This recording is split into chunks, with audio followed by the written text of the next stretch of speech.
Hello guys, నమస్తే. నేను మీ నరేష్ అన్న. అసలు ఎంసెట్ ఎగ్జామ్ ఎలా రాయాలి? ఎగ్జామ్ ఎలా రాస్తే మనకి రావాల్సిన దానికంటే స్కోర్ బెటర్గా వస్తుంది? అసలు టిప్స్ ఏంటి, ట్రిక్స్ ఏంటి, స్ట్రాటజీస్ ఏంటి, ఇంకా ఏం జాగ్రత్తలు మనం ఎగ్జామ్ రోజు తీసుకోవాలి? ఇవన్నీ కూడా నేను వీడియోలో మీతో డిస్కస్ చేయబోతున్నాను. సో వీడియోని చివరి వరకు చూడండి. ఇంకా మన ఛానల్ని సబ్స్క్రైబ్ చేసుకోకుండా మీరు వీడియో చూస్తున్నట్లయితే వెంటనే సబ్స్క్రైబ్ చేసుకోండి. Let's get in to the video. So AP EAMCET వచ్చేసి మనకి 12-15 షెడ్యూల్ అయింది. అదే టీఎస్ఎం సెట్ చూసుకుంటే 9-11 మేలో షెడ్యూల్ అయింది. ఇంకా టోటల్ ఎగ్జామ్ వచ్చేసి 180 మినిట్స్ జరుగుతుంది, అంటే 3 అవర్స్. టోటల్ మార్క్స్ వచ్చేసి 160 మార్క్స్, 80 మార్క్స్ మ్యాథమెటిక్స్కి, 40 marks physics and 40 marks chemistry. Exam mode వచ్చేసి జేఈఈ మెయిన్స్ లానే కంప్యూటర్ బేస్డ్ ఉంటుంది, అంటే ఒక్కొక్కరికి ఒక్కో సిస్టమ్ అలాట్ చేసి ఎగ్జామ్ అనేది ఉంటుంది. సో ఇదంతా ఓకే, ఇది ఎగ్జామ్ గురించి డీటెయిల్స్. ఇప్పుడు వచ్చేసి మనము అసలు ఏంటి, ఎలా వెళ్ళాలనేది చూద్దాం. So first subjects order select చేసుకుందాం. అంటే ఫస్ట్ ఏ సబ్జెక్ట్ అపియర్ అవ్వాలి, సెకండ్ ఏది, థర్డ్ ఏది. ఫస్ట్ వచ్చేసి బెస్ట్ ఏంటంటే ఫిజిక్స్ని సెలెక్ట్ చేసుకోండి. First physics subject, next chemistry, ఆ తర్వాత మ్యాథమెటిక్స్. ఎందుకంటే ఫిజిక్స్లో కొంచెం ఫార్ములా బేస్డ్ ఎక్కువ ఉంటాయి. So physics better. ఇప్పుడు ఫస్ట్ ఆర్డర్ సెలెక్ట్ అయింది. ఇప్పుడు నేను చెప్పే టిప్స్ అన్నీ కూడా ఈ ఆర్డర్కి అప్లై చేయండి. సో ఫస్ట్ వచ్చేసి ఫార్ములా బేస్డ్ క్వశ్చన్స్నే క్లియర్ చేయండి ఫస్ట్. అంటే ఇప్పుడు ఫిజిక్స్ తీసుకోండి, ఫస్ట్ క్వశ్చన్ చూడండి, డైరెక్ట్ ఫార్ములా అప్లై చేస్తే అవుతుందా లేదా. అతని ఆ క్వశ్చన్లో ఇచ్చిన టర్మ్స్ని అక్కడ ఫార్ములాలో పెట్టి ఒక వాల్యూని ఫైండ్ చేయమంటాడు. సో అలా అవుతుందా లేదా, అయితే వెళ్ళండి కూడా నెక్స్ట్ క్వశ్చన్కి ఇచ్చి క్లియర్ చేసి, ఒకవేళ అవ్వట్లేదు స్కిప్ చేసేయండి క్వశ్చన్, నెక్స్ట్ క్వశ్చన్కి వెళ్ళండి. సేమ్ ఇదే ప్రాసెస్ని టోటల్ అన్ని క్వశ్చన్స్కి అప్లై చేయండి. ఫస్ట్ మ్యాథ్స్, నెక్స్ట్ కెమిస్ట్రీ, ఆ తర్వాత ఫస్ట్ ఫిజిక్స్, తర్వాత కెమిస్ట్రీ, ఆ తర్వాత మ్యాథమెటిక్స్. సో ఇలా అన్ని క్వశ్చన్స్కి అప్లై చేసుకుంటూ వెళ్ళిపోండి. ఫస్ట్ ఏంటంటే ఫార్ములా బేస్డ్. సో ఈ ఫార్ములా బేస్డ్ క్లియర్ చేసుకుంటే, ఎందుకు ఫస్ట్ ఫార్ములా బేస్డ్ అంటున్నానంటే, ఫార్ములా బేస్డ్ తక్కువ టైం కన్జ్యూమ్ అవుతుంది. ఎందుకంటే ఎంసెట్ ఎగ్జామ్లో 160 క్వశ్చన్స్ 180 మినిట్స్లో సాల్వ్ చేయాలంటే చాలా పెద్ద టాస్క్ అది. సో మనం ఎలా అంటే ఎప్పుడు కూడా టైం సేవ్ అయ్యేలాగా మనం ముందుకెళ్ళాలి. సో ఫార్ములా బేస్డ్ ఏంటంటే తక్కువ టైంలో బెటర్ మార్క్ స్కోర్ చేయొచ్చు మనం. సో ఫస్ట్ ఫార్ములా బేస్డ్ వెళ్ళాలి. నెక్స్ట్ ఇప్పుడు తీసుకుంటే లెంతీ క్వశ్చన్స్ని స్టార్ట్ చేయాలి. Same order, physics, chemistry, mathematics. Lengthy క్వశ్చన్స్ని సాల్వ్ చేసుకుంటూ వెళ్ళాలి. ఈ లెంతీ క్వశ్చన్స్లో ఏదైనా సరే, ఏ క్వశ్చన్ అయినా 1 మినిట్ కంటే ఎక్కువ టైం తీసుకుంటుంది అంటే స్కిప్ చేసేయండి, నో ప్రాబ్లం. ఎందుకంటే కొన్ని క్వశ్చన్స్ ఉంటాయి 5 మినిట్స్, 10 మినిట్స్ ఇలా టైం కిల్ చేస్తాయి.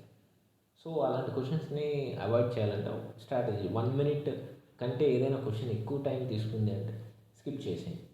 అంటే 1 మినిట్ అంటే ఎగ్జాక్ట్ 1 మినిట్ కాదు. ఇప్పుడు 1 మినిట్ చేశారు, ఇంకో 10 సెకండ్స్ 20 సెకండ్స్ పట్టిందంటే నో ప్రాబ్లం చేయండి. అంతేగాని ఇప్పుడు 2 మినిట్స్ పట్టింది, 3 మినిట్స్ అలా ఎక్కువ అంటే వదిలేసేయండి, స్కిప్ చేసేయండి, నెక్స్ట్ క్వశ్చన్కి వెళ్ళండి.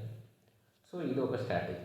ఇలా మనకి 2 అప్లై చేస్తే ఈ 2 స్ట్రాటజీస్ కొన్ని క్వశ్చన్స్ అనేవి సార్ట్ అయిపోతాయి. ఇప్పుడు రిమైనింగ్ క్వశ్చన్స్ అంటే మనకి రానివి.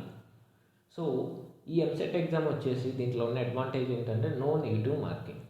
అంటే నువ్వు టోటల్ క్వశ్చన్స్ అటెంప్ట్ చేస్తే పాజిటివ్ అయితే +1, నెగిటివ్ ఏముండదు, 0, అదర్వైజ్ 0. సో ఇప్పుడు ఈ రిమైనింగ్ క్వశ్చన్స్ని నువ్వేం చేయాలంటే గెస్ చేయాలి. ఇప్పుడు గెస్ అంటే ఎలా గెస్ చేయాలి? మోస్ట్లీ జనరల్గా, అంటే జనరల్గా జరిగే చెప్తున్నాను. ఈ ఏబిసిడి ఆప్షన్స్లో జనరల్గా బీసీ అనేవి ఎక్కువ ఉంటాయి. జనరల్గా ఎంసీక్యూస్లో ఎక్కువ ఉండడానికి ఛాన్స్ ఉంటుంది. అంటే ఇప్పుడు నువ్వు బీసీలో ఏదో ఒకటి సెలెక్ట్ చేసుకోవాలి. సరే ఇప్పుడు ఒకటి సెలెక్ట్ చేసుకున్నాను, నెక్స్ట్ ఒకదానికి ఒకటి పెట్టేసి ఇంకో దానికి ఇంకో పెడతా అంటే అలా చేయొద్దు, అది చాలా పెద్ద తప్పు. ఒక option B or C select చేసుకోండి. అదే ఆప్షన్ని ఈ గెస్ట్ చేస్తున్న అన్నిటికీ అప్లై చేయండి. ఒక చోట బి పెట్టేసి ఇంకో చోట సి పెట్టేసి అలా చేయొద్దు. ఈదర్ బి ఆర్ సి, లేదా ఇంకా మీకేమైనా ఇంకో ఆప్షన్ ఏదైనా అనిపిస్తే, లైక్ పేపర్ మీరు అప్పుడు సాల్వ్ చేసినప్పుడు ఇంకోటి ఏదైనా అనిపిస్తే అది సెలెక్ట్ చేసుకొని మొత్తం అన్నిటికీ ఒకటే ఒక ఆప్షన్ సెలెక్ట్ చేసుకొని గెస్ట్ చేస్తున్న అన్నిటికీ ఒకటే ఆప్షన్ పెట్టండి. అప్పుడు ఏంటంటే మనకి ఎక్కువ స్కోర్ రావడానికి ఛాన్స్ ఉంటుంది. ఎందుకంటే ఒక 10 బి తీసుకొని పెట్టారనుకో, 10 క్వశ్చన్లకి బి పెట్టారనుకో, అట్లీస్ట్ 2 అన్న అవుతుంది, పక్కా అవుతుంది. లేదా సి పెట్టారనుకో, అట్లీస్ట్ 2 అన్న అవుతుంది. అలా ఛాన్స్ ఎక్కువ ఉంటుంది. అదే నువ్వు ర్యాండమ్గా పెట్టావనుకో మిస్ మ్యాచ్ అయిపోవడానికి ఎక్కువ ఛాన్స్ ఉంటుంది. సో ఇదొక స్ట్రాటజీ. ఇలా 3 స్ట్రాటజీస్. ఫస్ట్ ఏంటంటే ఫార్ములా బేస్డ్ అప్లై చేయండి, కొన్ని సార్ట్ అయిపోతాయి. నెక్స్ట్ వచ్చేసి మన లెంతీ క్వశ్చన్స్. 1 మినిట్ కంటే ఎక్కువ తీసుకుంటే స్కిప్ చేయండి. థర్డ్ వచ్చేసి గెస్సింగ్. ఒకే ఆప్షన్ తీసుకొని అన్నిటికీ పెట్టండి. ఇలా మీకు అయిపోతుంది. ఇప్పుడు వీటికి ఫస్ట్ స్టెప్కి, సెకండ్ స్టెప్కి, థర్డ్ స్టెప్కి టైం ఎలా అలాట్ చేయాలి? ఫస్ట్ స్టెప్కి 1.5 అవర్ టైం స్పెండ్ చేయండి.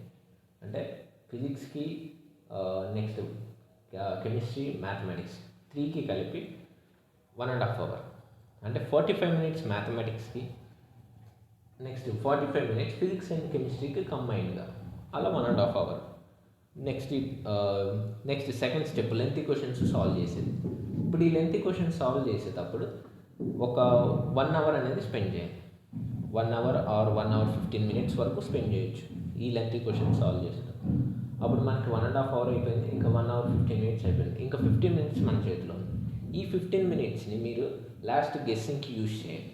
సో ఇలా మీరు ఎగ్జామ్ని ఇలా స్ట్రాటజికల్గా అప్లై చేస్తే మీకు అనేది కొంచెం బెటర్ స్కోర్ అనేది ఉంటుంది. అలా కాకుండా ఏదో ర్యాండమ్గా ఒక సబ్జెక్ట్ సెలెక్ట్ చేసుకొని అలా ఒక సబ్జెక్ట్ని ఒక క్వశ్చన్ తీసుకొని అది చేసుకుంటూ కూర్చున్నాం, అది లెంతీ క్వశ్చన్, ఆన్సర్ రావట్లేదు, 5-10 మినిట్స్ అయిపోయింది, చాలా టైం అయిపోయింది. నీకు యావరేజ్గా ఉండేది ఒక్కో క్వశ్చన్కి 1 మినిట్ టైం, 1 మినిట్ ప్లస్ ఒక సెకండ్స్, కొన్ని సెకండ్స్, 10 సెకండ్స్, 5 to 10 సెకండ్స్ ఒక్కో క్వశ్చన్కి. నువ్వు ఇక్కడే 10 మినిట్స్ వేస్ట్ చేస్తే ఒక్క క్వశ్చన్ మీదే రిమైనింగ్ అన్ని ఎప్పుడు చేస్తావు? సో అలా ఎప్పుడు కూడా చేయొద్దు, ఒకే క్వశ్చన్ మీద ఎక్కువ టైం స్పెండ్ చేసేట. ఇంకా చాలా ఈజీ క్వశ్చన్స్ ఉంటాయి, నువ్వు ఆ ఈజీని ఫైండ్ చేసుకొని సాల్వ్ చేయాలి. ఇది one of the best strategy, ఎందుకంటే ఇక్కడ నెంబర్ ఆఫ్ క్వశ్చన్స్ ఎక్కువ. సో అలా ప్రొసీడ్ అవ్వాలి.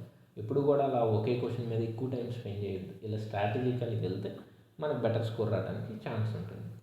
సో ఇప్పుడు ఇది అయిపోయింది. నెక్స్ట్ ఎగ్జామ్ రోజు ఏం జాగ్రత్తలు తీసుకోవాలి? ఫస్ట్ థింగ్, ఎగ్జామ్ వచ్చేసి మేలో జరగబోతుంది, ఎండలు ఎక్కువ ఉంటాయి, సో డీహైడ్రేట్ అయిపోతారు ఈజీగా. మార్నింగ్ పక్కాగా బ్రేక్ఫాస్ట్ చేసి, మార్నింగ్ అయితే బ్రేక్ఫాస్ట్, ఆఫ్టర్నూన్ షిఫ్ట్ అయితే లంచ్ చేసి ఎగ్జామ్కి వెళ్ళండి.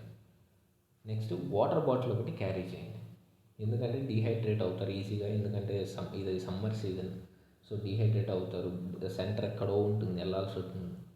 సో కొంచెం ఇబ్బంది పడకుండా ఉండాలి అంటే ఒక వాటర్ బాటిల్ క్యారీ చేయండి, తినేసి ఎగ్జామ్కి వెళ్ళండి. నెక్స్ట్ చాలా మిస్టేక్స్ ఏంటంటే డాక్యుమెంట్స్ మర్చిపోతారు, లైక్ అడ్మిట్ కార్డు కానివ్వండి, లేదంటే మన ఆధార్ కార్డు కానివ్వండి, ఇలా డాక్యుమెంట్స్ అనేవి మర్చిపోతారు స్టూడెంట్స్ జనరల్గా హడావిల్లో. సో ఒకసారి ఇంటి నుంచి స్టార్ట్ అయిన ముందు అన్ని డాక్యుమెంట్స్ ఉన్నాయో లేదో చెక్ చేసుకోండి. నెక్స్ట్ ఇంకా కుదిరితే ఒకరోజు ముందే సెంటర్ని వెళ్ళి చూసుకొని రండి, విజిట్ చేసి రండి. ఎందుకు అంటే ఇప్పుడు కొన్ని సిటీస్లో ఉంటారు, హైదరాబాద్లోనో లేదా ఎక్కడో సిటీస్లో ఉంటారు.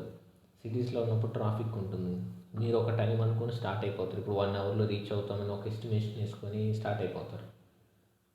ఒకవేళ రియాలిటీ వచ్చేసరికి మీరు ఆ 1 అవర్లో రీచ్ అయిపోతే, సో ఇలా ఒకసారి ముందుగా ఒకసారి వెళ్ళి రీచ్ అయ్యి సెంటర్ని కన్ఫర్మ్ చేసుకొని వస్తే బెటర్ ఆప్షన్. ఎందుకంటే ఒకే కాలేజ్ నేమ్ తోటి చాలా కాలేజెస్ ఉంటాయి. లైక్ ఇప్పుడు మల్లారెడ్డి అని ఉంటుంది, మల్లారెడ్డి ఉమెన్స్ అని, మల్లారెడ్డి టెక్నికల్ అని, ఇలా రకరకాలు ఉంటాయి, కానీ పేరు ఒకటే మల్లారెడ్డి అని చెప్పేసి. సో ఇలా కన్ఫ్యూజన్ లేకుండా ఒక రోజు ముందుగానే వెళ్ళి ఎగ్జామ్ సెంటర్ని చూసుకుంటాను, బెటర్ ఆప్షన్.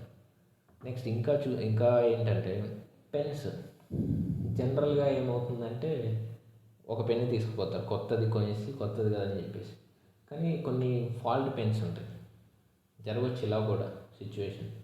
ఫాల్ట్ పెన్ ఉంటే ఎగ్జామ్లోకి వెళ్తారు, అప్పుడే సీల్ ఓపెన్ చేస్తారు, ట్రై చేస్తారు, అవ్వదు, చాలా పెద్ద ప్రాబ్లం అయిపోతుంది. నేను లాస్ట్ ఇయర్ ఒక స్టూడెంట్ని చూసాను, సేమ్ ఇలానే పాపం చాలా ఇబ్బంది పడ్డారు. ఇలానే కాదు, ఇప్పుడు నేను చెప్పేవన్నీ కూడా ఇంతకుముందు పాటించక ఇబ్బంది పడిన వాళ్ళ దగ్గర నుంచి తీసుకున్నవి ఈ పాయింట్స్ అన్నీ కూడా. సో ఖచ్చితంగా 2 పెన్స్ క్యారీ చేయండి, కొత్తవి మంచిదే తీసుకోవడం నో ప్రాబ్లం, బట్ 2 క్యారీ చేయండి, సేఫ్ సైడ్, ఎందుకైనా మంచిది.